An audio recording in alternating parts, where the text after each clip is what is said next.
Bendiciones a todos y damos de vuelta inicio a una clase. Bienvenidos a todos y estamos en la clase el día de hoy, los territorios de la Biblia y un contraste literario, parte número 6.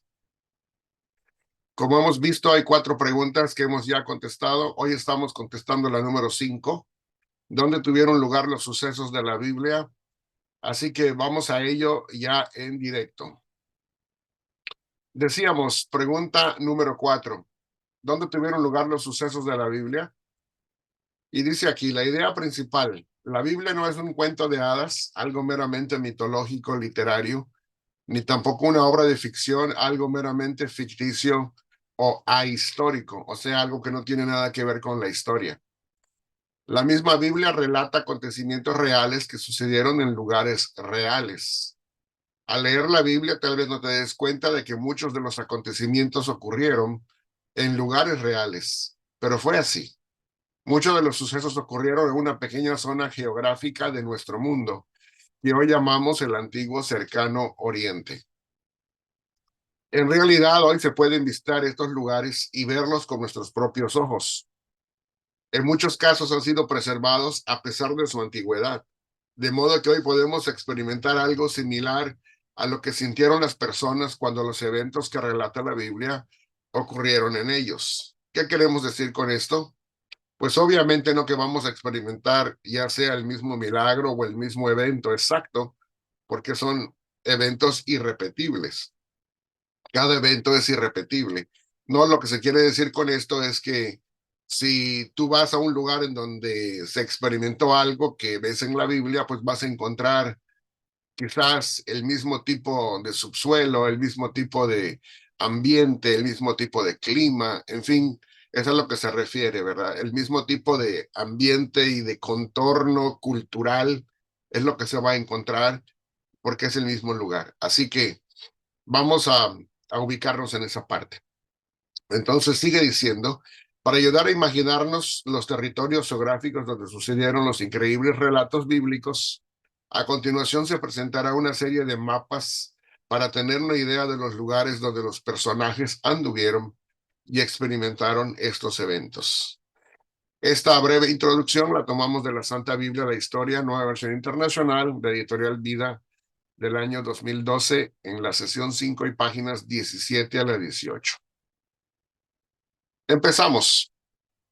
Tenemos que empezar cuando estamos estudiando sobre todo el libro de Génesis, empezamos estudiando de que es importante conocer que hay dos ciudades que han sido identificadas con el nombre Ur, y eso es interesante porque, y muy importante de saber porque muchas veces nos cuentan o nos dicen de que Ur de los Caldeos tradicionalmente se nos ha dicho que es esta ciudad que está aquí, cerca del Golfo Pérsico y cerca de los 2 ríos. Aquí está la ciudad de Ur de los Caldeos. Pero la realidad es que existe otra ciudad que se llama Ur y está más aquí arriba, más aquí arribita, donde dice Oreos. Aquí hay otra ciudad que se llama Ur. Y la realidad es, después de las investigaciones arqueológicas e históricas, de que esta ciudad que está aquí, que no es la que recibe el día de hoy el apoyo máximo como la ciudad que se debe identificar como Ur de los Caldeos, donde recibió Abraham, después de las investigaciones arqueológicas, esta es la que merece que reciba un máximo apoyo como la verdadera ciudad de Ur, de donde salió Abraham. Y de allá se fue a Harán, que aquí está marcado como Padán Aram. En lugar de venir caminando todo esto y llegar hasta aquí, vemos que el trayecto es más corto. De todas maneras va a bajar luego hacia el sur y llegar hasta Canaán, pero es importante saber que existen estas dos posibilidades como lugares bíblicos o como potencialmente la ciudad de Ur de los Caldeos. Hoy es muy común que se mencione esta ciudad como la favorita para identificarla como Ur, pero es una cosa curiosa de que la Biblia marca detenidamente que Ur de los Caldeos, de donde vino Abraham, era un lugar que estaba entre 2 ríos. y esta ciudad no está entre dos ríos. De hecho, está fuera de lo que es los dos ríos principales. Así que eso la descalificaría de inmediato, pero no sé por qué tradicionalmente se había considerado como que esta es, cuando la realidad es que la que está entre dos ríos es la que está acá arriba. Eso nada más lo menciono para que ustedes lo investiguen porque es una cosa bastante curiosa y a mí me llamó mucho la atención. Así que esto es lo que se conoce como la Mesopotamia. Acá tenemos el río Éufrates, el río Tigris, y acá tenemos lo que se conoce como la región de Sinar, que habla la Biblia. Luego tenemos todo lo que viene a ser la parte babilónica, que es la parte de en medio, y luego llegamos aquí a lo que luego viene a ser Asiria, y a toda esta región se le llama Mesopotamia, que la palabra Mesopotamia significa entre dos ríos, ¿verdad? Así que eso es muy importante que lo entendamos desde que estamos estudiando los primeros capítulos de Génesis. Luego, conforme pasa el tiempo, tenemos aquí que la Biblia nos empieza a narrar en lo que es el éxodo de Egipto. Y también tenemos algo bastante curioso. Esto es el éxodo hacia la conquista de Canaán, cuando el pueblo de Israel sale de Egipto. Y también tenemos dos teorías que vamos a mirar el día de hoy. Esta es la ruta tradicional. Lo que nos da a entender es que el pueblo de Israel cruzó el agua, lo que se conoce como el mar, aquí en esta parte, o en algún lago que está aquí en la parte de arriba, porque habían unos lagos aquí en la parte de arriba que se pueden considerar como también el episodio de cruzar el mar, porque eran lagos bastante grandes.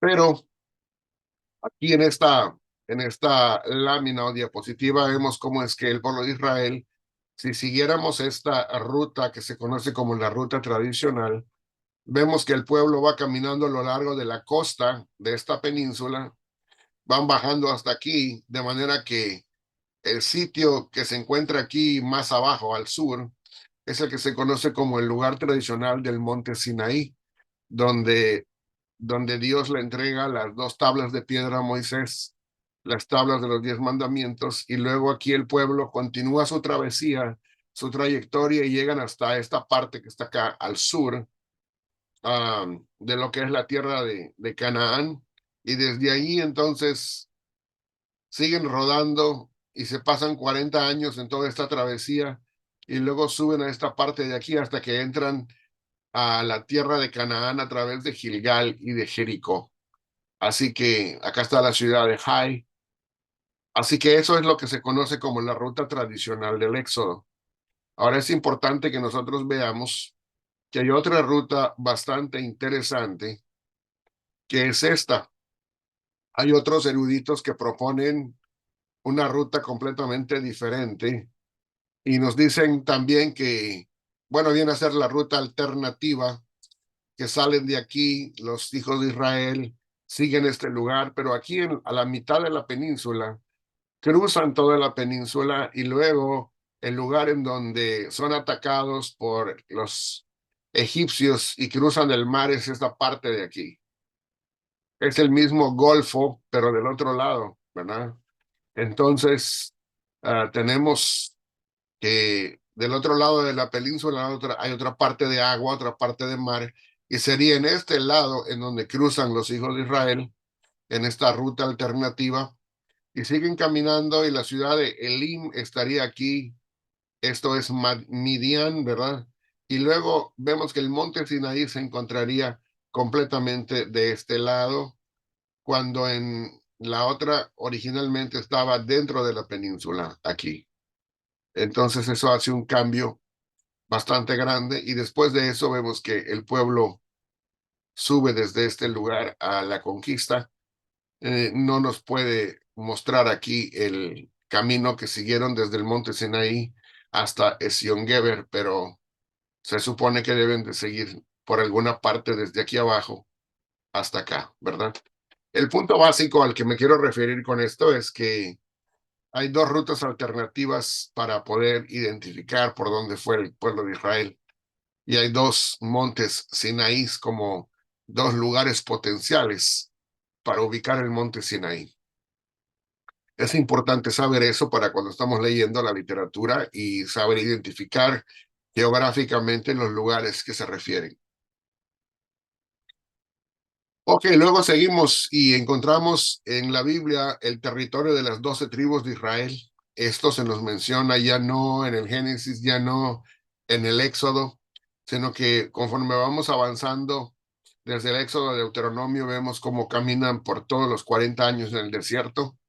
Pero luego llegamos al libro de Josué y de Jueces y encontramos el territorio de las 12 tribus de Israel que son repartidas por suerte, ¿verdad? Y eso es lo que le toca a cada una de las tribus, básicamente, en esta representación. Nada más recuerden que aquí siempre estuvieron los filisteos, nunca pudieron expulsarlos del todo y acá estuvieron todo el tiempo en que los hijos de Israel entraron a posesionarse de la tierra prometida. Y pues es lo que hoy conocemos hasta el día de hoy como la franja de Gaza, pero en aquellos entonces pues era la Filistea.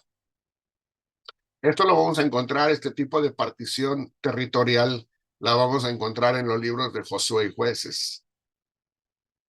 Luego continuamos y llegamos al tiempo de los libros de primer libro de Samuel hasta primer libro de Reyes y vamos a encontrar el reino unificado de David y de Salomón.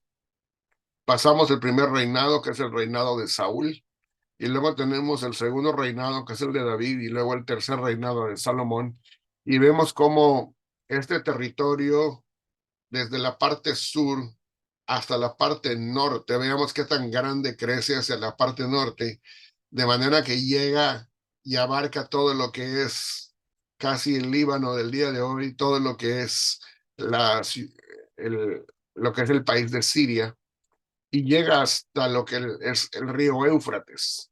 Esa viene a ser la frontera cuando el reino unificado, sobre todo de David y de Salomón, más que cualquier otra persona, llega hasta aquí. O sea que la promesa fue ensanchada y cumplida a cabalidad desde que se les dijo en Génesis.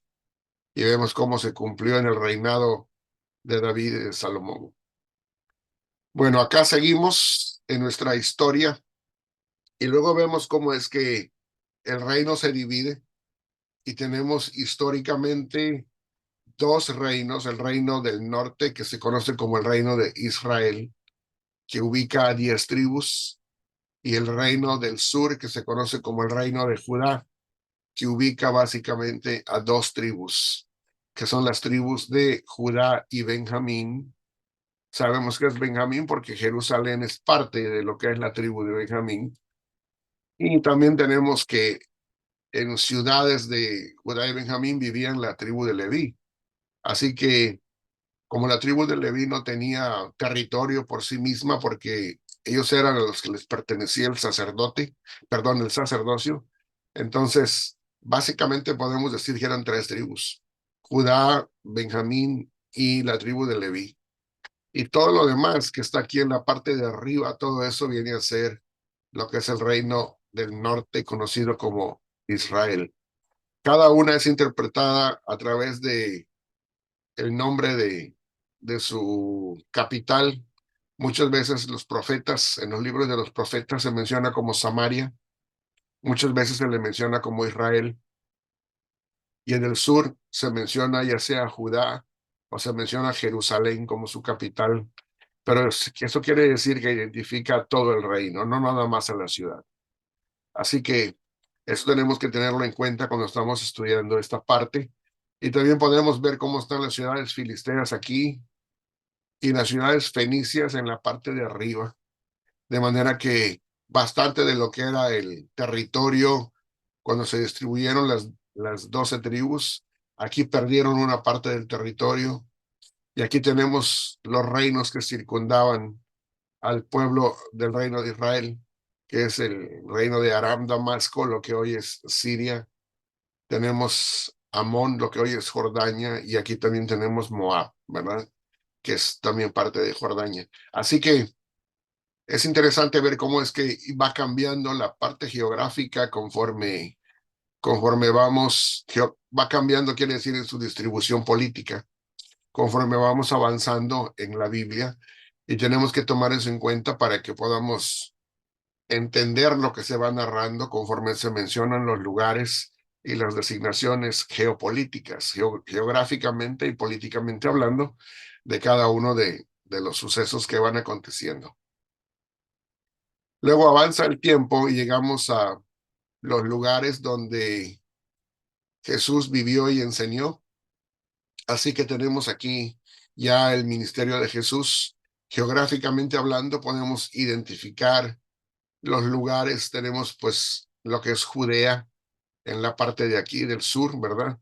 Tenemos Hebrón, tenemos Jerusalén una vez más, tenemos el área de Perea, aquí de este lugar, Samaria entre medio, porque tenemos Galilea, aquí está el mar de Galilea, tenemos Galilea en el norte y mucho más al norte tenemos la sección que se llama, o la región que se llama Fenicia, donde vemos que en los evangelios se habla de la mujer sirofenisa, ¿verdad?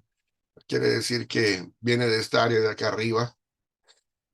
También vemos que del otro lado tenemos Cesarea de Filipo, el Monte Hermón, Damasco aquí, y más abajo de este lado tenemos Decápolis, tenemos la ciudad de Gadara, donde se menciona que dependiendo de cómo uno lea el Evangelio, pueden ser los endemoniados gadarenos, o también algunos lo interpretan como que vienen no de Gadara, sino de Gerasa. Cualquiera que sea la situación, es en esta área que está aquí de Decápolis, ¿verdad?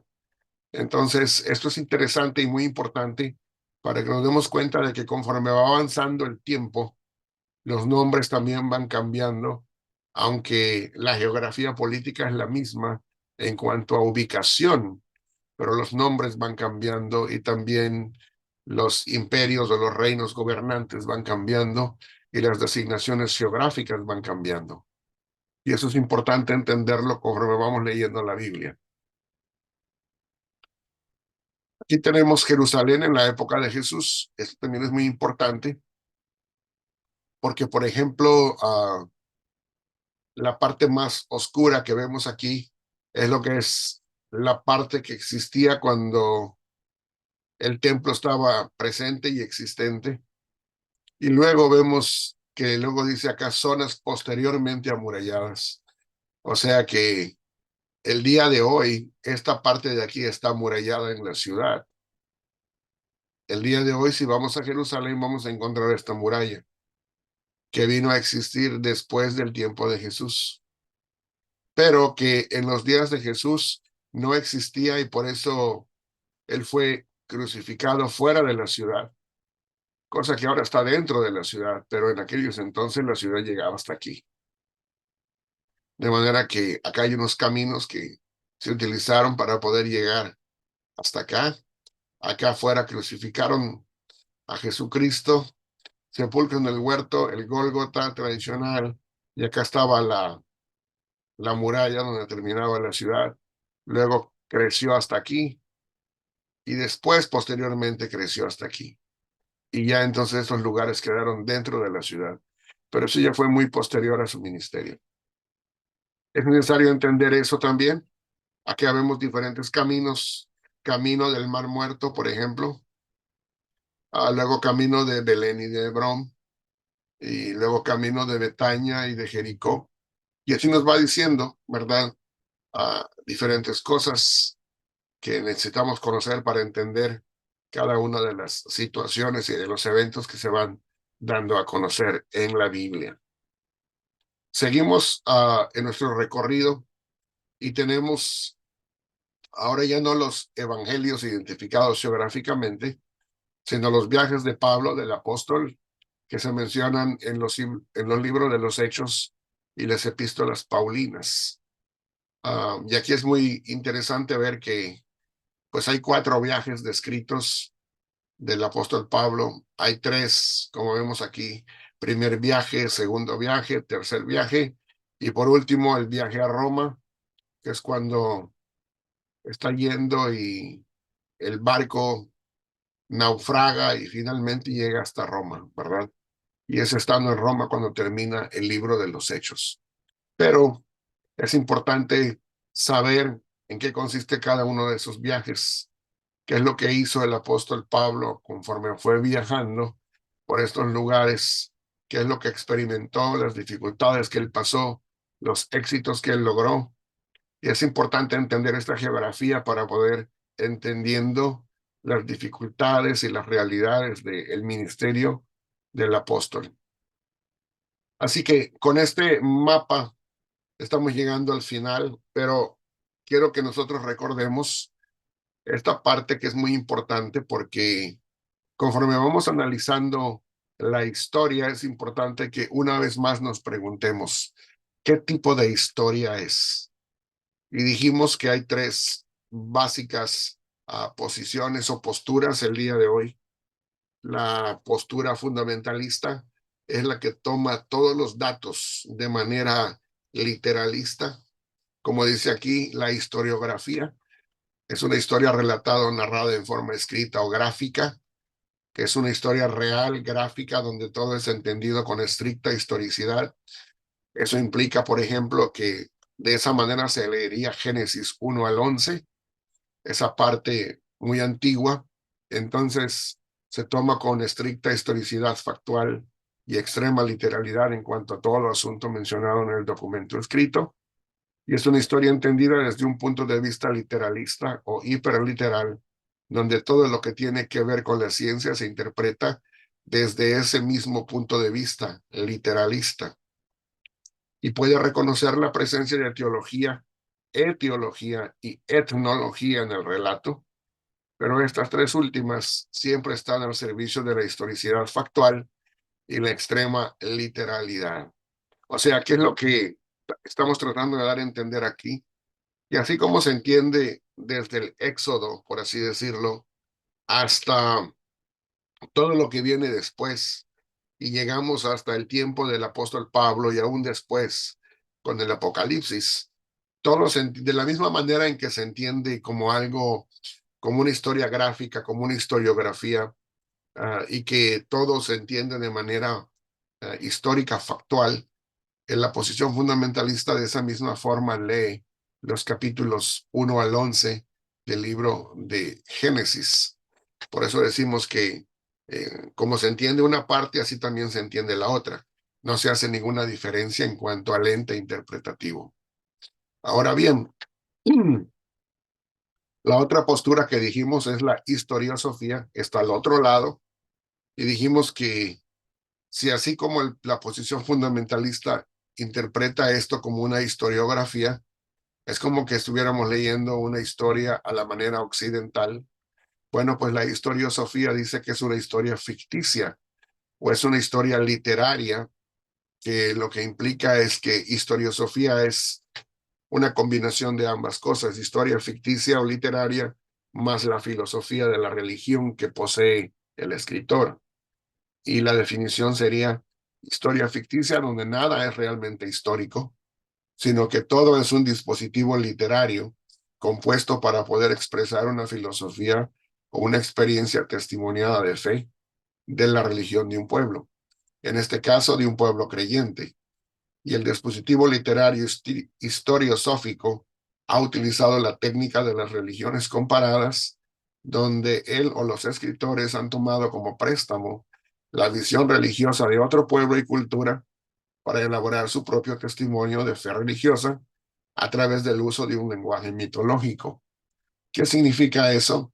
Bueno, significa que así como los que ven esta historiosofía plasmada o impregnada a lo largo de Génesis 1 al 11, de esa manera de la misma manera van a tender a interpretar todo el resto de la Biblia. Vamos a llegar también a otras partes como el Éxodo y van a decir, no, el Éxodo no existió de una manera histórica. De la misma manera vamos a pasar y vamos a quizás hasta llegar a decir, no, pues David no existió de una manera histórica, todo es una composición literaria. O quizás vamos a llegar a decir en el futuro, bueno, los milagros de los evangelios no existieron de una manera histórica.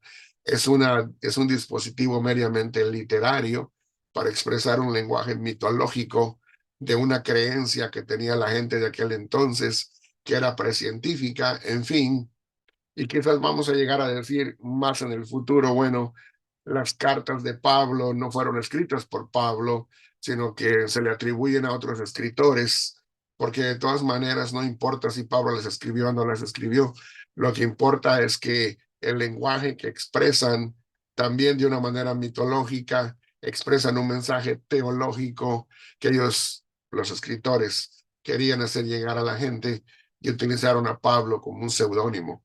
Entonces, la manera en que uno tiende a interpretar una parte de la Biblia utilizando un lente se plasma a lo largo de toda la lectura de la Biblia. Es a lo que yo me quiero referir. Pero, y eso lo hace tanto el fundamentalista, perdón, con su lente interpretativo, como lo hace también el historiosófico con su lente mitológico interpretativo a lo largo de toda la Biblia.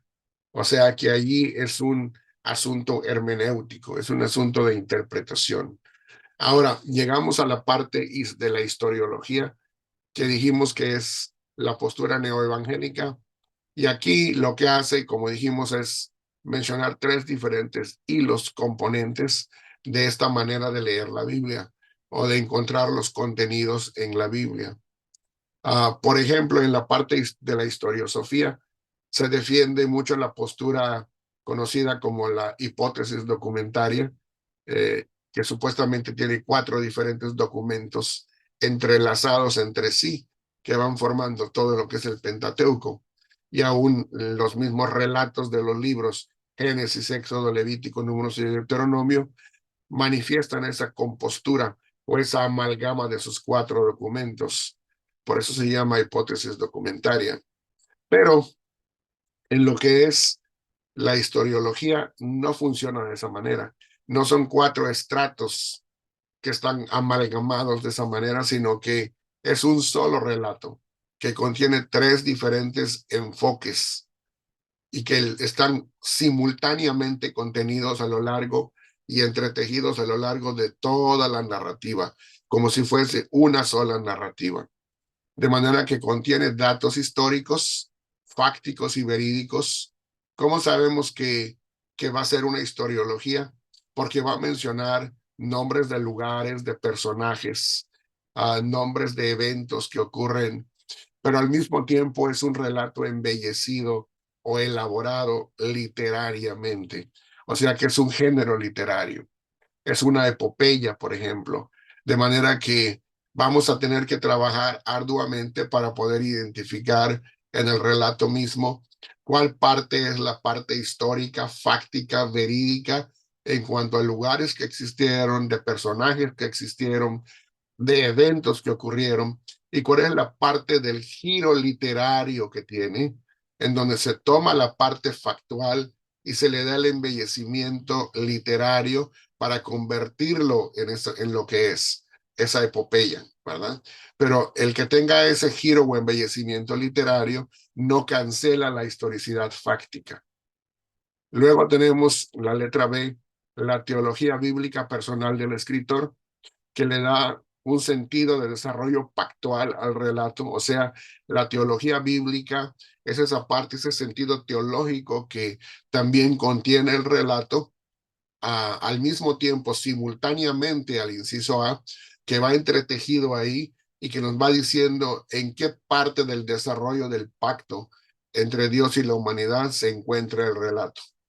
Porque la realidad es que la relación de Dios siempre ha sido a lo largo de toda la Biblia a través de pactos. Y luego también tiene esa respuesta correctiva que dijimos, que el escritor le da a las historias sagradas de otros pueblos a partir de la etiología y etnología hebreas. O sea, que así como otros pueblos tenían sus propias historias respecto a ciertas cosas, bueno, pues el pueblo de Israel provee una historia o historiología que da una respuesta que corrige las otras historias sagradas de otros pueblos para su propio pueblo, para el pueblo de Israel. De manera que vamos a tener que aprender a desengranar o deshilar estas cosas para poder ir viendo esta única narrativa con esos tres diferentes enfoques o aspectos que van entrelazados al mismo tiempo y no como diferentes segmentos o partes de documentos que nada más están como copia y pega puestos para formar algo que nunca tuvieron relación entre sí anteriormente. Entonces no funciona de esa manera. Entonces, cuando nosotros hacemos eso, tenemos que empezar a ver también no solamente Génesis 1 al 11 a través del lente historiológico, sino que de la misma manera vamos a leer historiológicamente desde la postura neoevangélica como una postura independiente por sí misma, así todos los demás relatos, el Éxodo, la conquista de Canaán, es el mismo lente interpretativo que tenemos que ir usando a través de toda la Biblia. Vamos a llegar a los evangelios y también vamos a tener esta lectura neoevangélica o historiológica, donde vamos a identificar los hechos históricos, vamos a ver la teología bíblica que contienen esos hechos históricos, al mismo tiempo el embellecimiento literario que tienen al ser escritos como género literario y también la respuesta correctiva que puede haber hacia otras culturas que también tienen sus propias historias mitológicas sobre asuntos relacionados. Así que, terminando esta parte, tenemos la pregunta que nos trae este pensador que tenemos aquí, y dice así: ¿alguna pregunta sobre los lugares geográficos donde sucedieron muchos de los sucesos reales e históricos mencionados en la Biblia? Y por el momento vamos a dejar de compartir para regresar a platicar entre nosotros.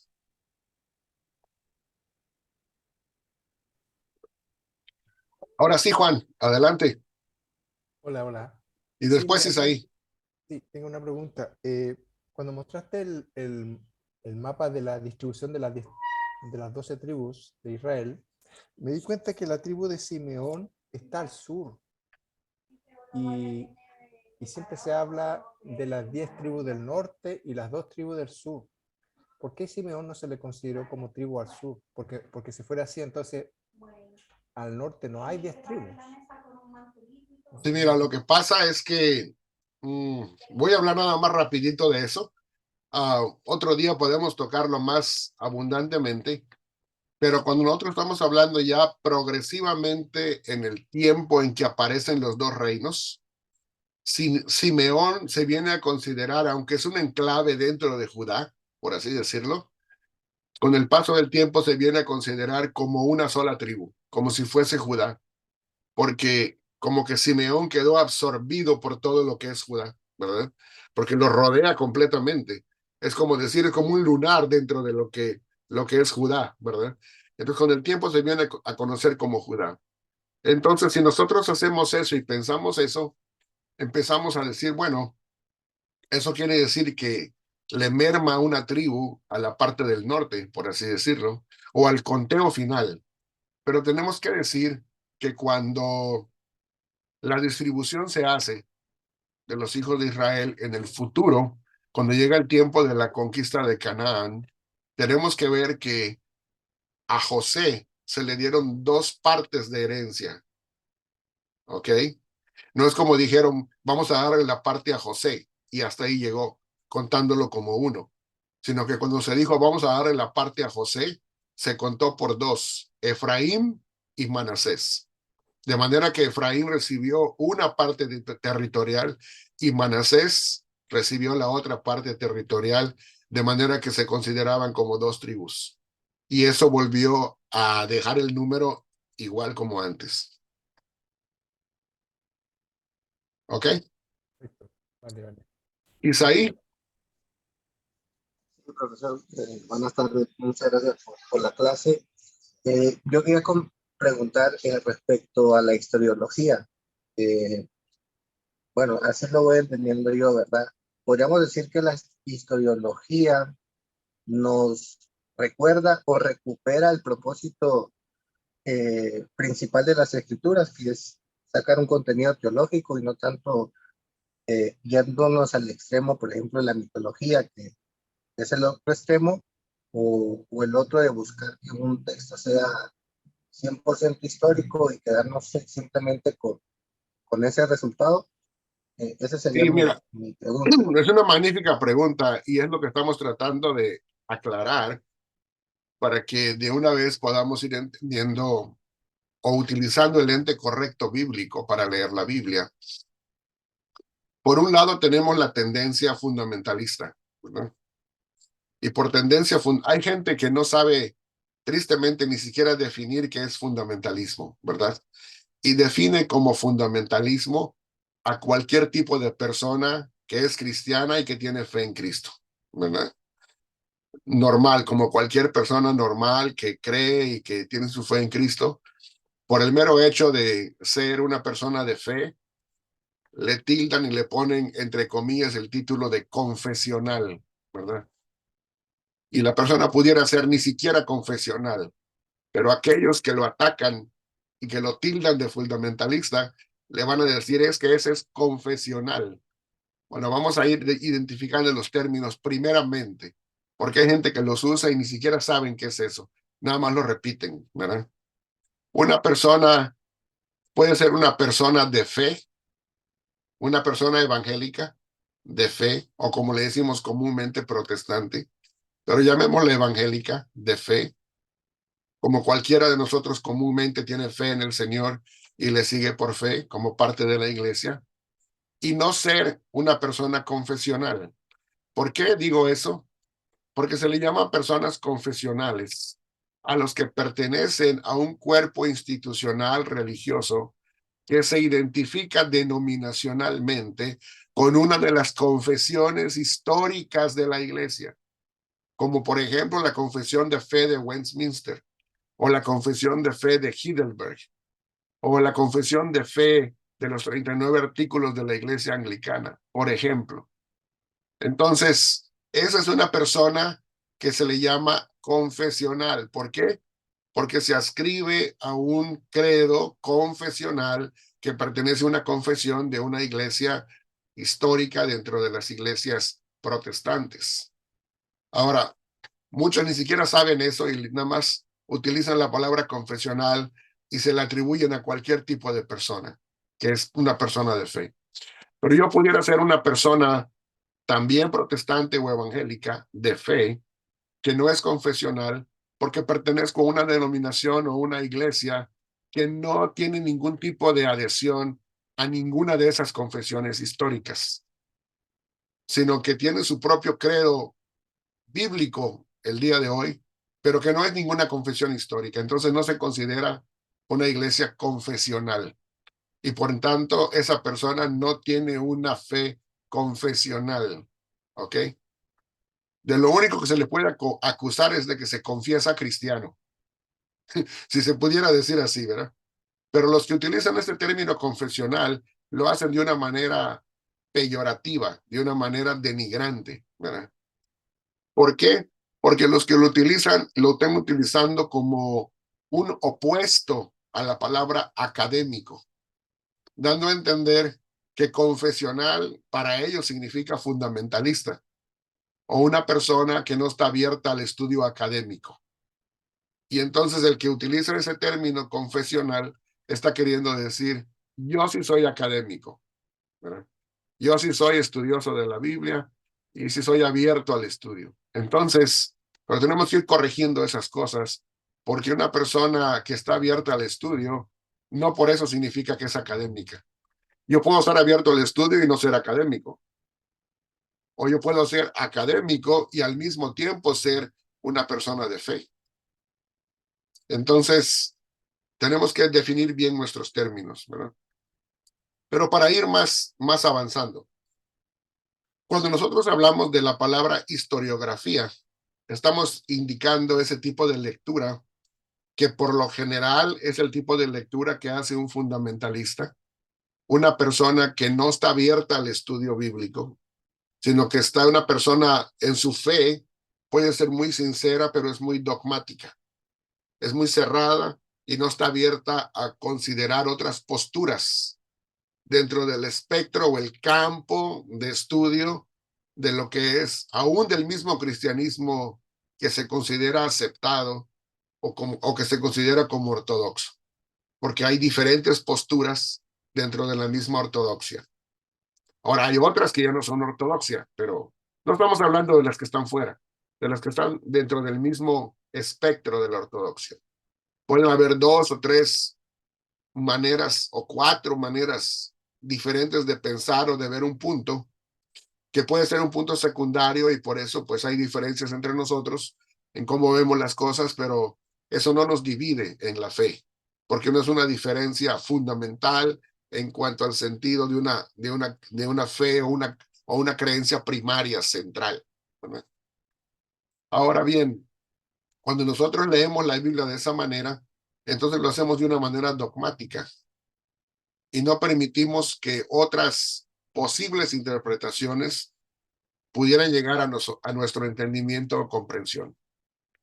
Ahora, cuando nos vamos a lo que es el estudio, nos empezamos a abrir al estudio, caemos en la falsa idea y en la falsa impresión de que si el fundamentalismo está equivocado, entonces la única otra opción que hay es la postura neoliberal, la postura de lo que es mitológico, la postura de lo que todo es ficticio, la postura de que no hay ningún apoyo histórico para ese tipo de cosas, que todo es una semblanza ficticia, meramente literaria, que está en la Biblia, pero que realmente eso era algo nada más precientífico y que no existió nada históricamente factible, y que nada más tenemos que buscarle el aspecto teológico, pero no tenemos que buscarle nada más porque no tiene ningún aspecto histórico.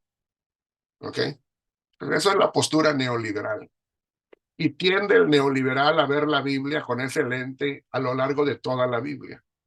Porque lo que gobierna su lente de lectura es que desde el principio tiene un a priori en su mentalidad, que es: no puedo aceptar nada que sea sobrenatural. Cualquier cosa que sea sobrenatural, tenemos que sacarla porque eso va en contra de la razón. No se puede probar nada sobrenatural. Entonces, no aceptamos nada de eso.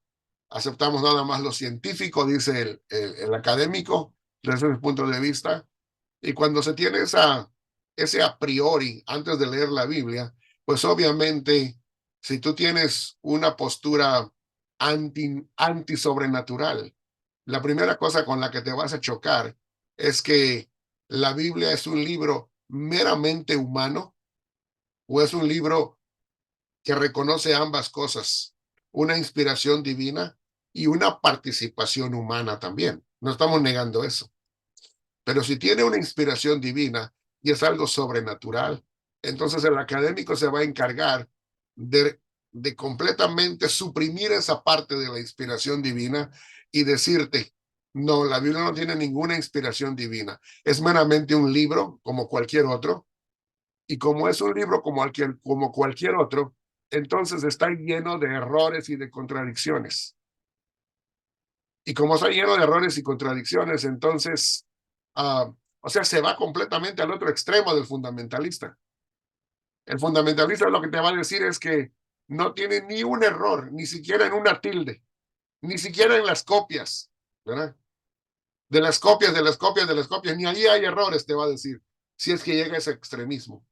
Ahora, la otra parte, que es el otro extremismo, te va a decir que no tiene ningún ápice de inspiración. Entonces, por eso es que se encargan de ir buscándole todo tipo de contradicciones, entre comillas, y de errores a la Biblia. Pero parte de esa premisa anti-sobrenatural. Y cuando uno tiene esa premisa anti-sobrenatural, entonces quitas todo lo que puede ser algún tipo de inspiración divina a la Biblia. Si tú le quitas eso, entonces es un libro común como cualquier otro, producido por personas como cualquier otro libro. Y entonces, si es un libro desde ese punto de vista, mi pregunta sería: ¿qué estamos haciendo aquí perdiendo el tiempo? Porque bien pudiera yo leer otro libro que sea mucho más fácil de interpretar y que me dé consejos y que no tiene ninguna relevancia para mi vida futura. Quiere decir espiritual futura, en la eternidad. Entonces, que no tiene ninguna relevancia desde ese tipo, porque no tiene ningún tipo de interpretación, de una manera sobrenatural o de influencia sobrenatural y no tiene esa parte, entonces, pues para mí estaremos perdiendo el tiempo aquí, ¿verdad? Pero la postura historiológica lo que trata de decir y rescatar es que reconoce ambas cosas, que tiene sucesos fácticos reales, que tiene la historia como cosas reales que de verdad existieron, que también contiene giros literarios, que equivocadamente en el pasado los hemos interpretado también literalmente a la letra, y que no deben interpretarse así, y de que corrigiendo ese tipo de cosas vamos a encontrar que también tiene un enfoque teológico, porque también lo tiene simultáneamente. No es o es historiográfico o es historiosófico, sino que tiene ambas influencias, pero no en esos extremismos, sino en un camino intermedio que yo le he denominado historiología. Otros le pueden poner otro nombre. Lo importante no es cómo se llame, sino cuál es la definición de eso. ¿En qué consiste el concepto? Sí, ¿Sí me podríamos entienden? decir entonces que recupera el propósito y lo recuerda al mismo tiempo, ¿verdad? Al estar uno en esa búsqueda, pues es como Así que es. orienta, ¿no? Ese concepto que va a estar dirigiendo en el punto correcto. Muchas gracias, profesor. Pero sí, gracias por mencionarlo. Recupera la intención, el propósito y recupera el aspecto teológico que tiene el mensaje.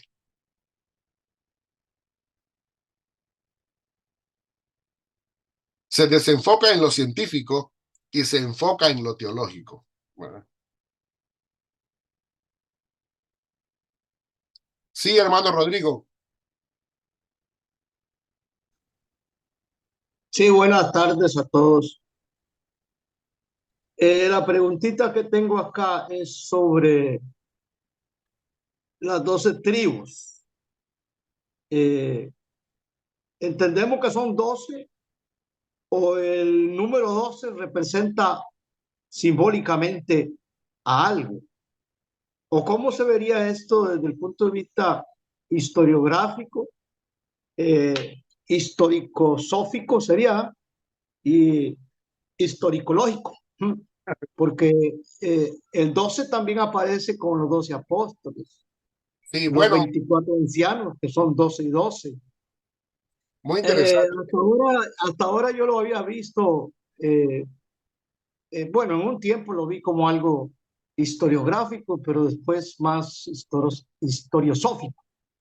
Pero me está interesando este otro camino, que es el de lo historiológico, que va más eh, hacia lo evangélico, ¿verdad? Lo neoevangélico. Ok, Eh, y me déjeme parece que explicarle tiene, entonces una magnífica pregunta. Y lo que le podría responder es esto.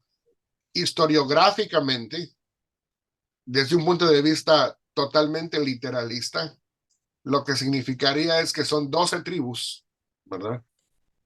Y que las 12 tribus están contadas a la letra en la mente de Dios, pero son 12. Y no pueden ser ni más de 12 ni menos de 12. Tienen que ser 12 literalmente en número. Es así como historiográficamente se entendería. Es como tradicionalmente el fundamentalismo lo ha leído, ¿verdad? Ahora, historiosóficamente, simple y sencillamente significaría el pueblo ideal de Dios. No se está refiriendo a ningún tipo de pueblo en especial, no le está dando ninguna identificación ni étnica, ni social, y desde el punto de vista mío, ni siquiera espiritual, sino que sería como el pueblo ideal de Dios, ¿verdad?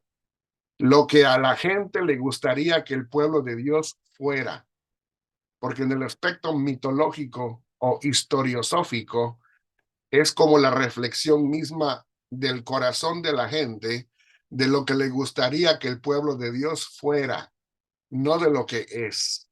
sino de lo que debería de ser, lo que a él le gustaría que fuera el pueblo de Dios, ¿verdad? Eso sería historiosóficamente. Ahora, desde el punto de vista historiológico, se utiliza el número 12 como un número simbólico, dando a entender la totalidad del pueblo. Si son 12 tribus, o son 10, o son 11, o son 15, eso es lo de menos. No es la literalidad del número lo que importa, sino que el número simboliza algo que es la totalidad del pueblo. O sea, por un decir, si en lugar de 120 personas, que deberían de ser 120 personas literales, un decir, un ejemplo, se mencionan 120, pero resultaron ser 124 o 118, ese no es el punto. El punto es que se utiliza el 120 para hablar de la totalidad de todos los que son el remanente. ¿Sí me van a entender? Sí, cómo no. Sí, sí, sí. Eso sería el giro literario que se le pone allí para redondear un número y dar a entender la totalidad del pueblo elegido. Eso sería interpretarlo historiológicamente, respetando el género literario de la numerología. ¿Verdad? Sí, Oscar. Tengo que irme, profesor. Ahí Oh, logré. bueno, te recomiendo que veas la segunda parte de la clase que se va a poner caliente. Excelente, gracias. ¿Alguien más? Si no, pasamos a la segunda parte. ¿Estamos bien por allá? ¿O alguna otra pregunta? Todo bien. ¿Comentario? Ok, muy bien.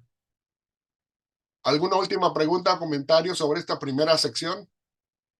¿Sí entendimos bien las diferencias entre la lectura historiográfica, o sea, una lectura literalista, fundamentalista, luego la lectura historiosófica, que es una lectura mitologista o mitologizadora, y la lectura historiológica, que lee ambas cosas en el mismo relato, historia y teología con etiología, o sea, una razón de por qué ocurren las cosas, las causas de por qué ocurrieron también. Entonces, todo eso viene en el relato como una respuesta correctiva que encausa el mensaje para un pueblo.